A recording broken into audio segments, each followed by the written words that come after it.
तर नमस्कार भावांनो, भावांच्या बहिणींना. आज होते आपल्या भावाच्या बहिणीची हळद, म्हणून तिकडे जाऊया असं म्हणून व्लॉगला पण सुरुवात केली. शुभ मुहूर्ताव. आम्ही डीजेचा पुढे होतो आणि डीजे आमच्या मागं होतं, त्याचा सेटअप पण लागलेला होता. वाईब जरा येत नव्हती. हा आता जरा वाईब येणार आहे मस्त. तोपर्यंत दिदी पण आमची चालती म्हणली फोटो काढा, पण मी व्हिडिओ केला. आणि मला व्लॉगला प्रोत्साहन देणारा म्हणजे हा वाघ. हळदीचा शावर काय झाला नाही, पण नॅचरल शावर हा चालूच झाला. मग हळदीचा कार्यक्रम पण चालू झाला. हळदीचा कार्यक्रम इकडे चालू होता आणि परत तिकडे डीजेच्या खाली पावसात भिजत होता. मग पावसानं धो धो धो धो धुतलं सगळ्यांना. मांडवातनं ट्रान्सपरंट पाणी पडत होतं. मग हळद लावा चालू केली. सगळ्यांनी लाईन बाय लाईन येऊन हळद लावून घेतली. राणी दीदीला डीजे चालू झालं, पोरं काय ऐकतात.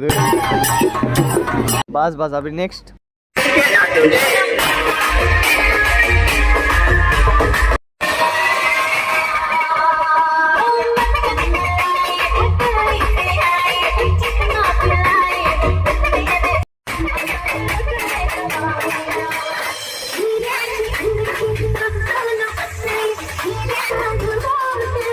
तर एवढंच होतं व्लॉगमध्ये. व्हिडिओ आवडला तर लाईक करा, शेअर करा आणि सबस्क्राईब करा. आणि इथून पुढे कंटिन्यू व्लॉग पण यायला चालू होतील. सबस्क्राईब केलं नसलं तर सबस्क्राईब करून घ्या.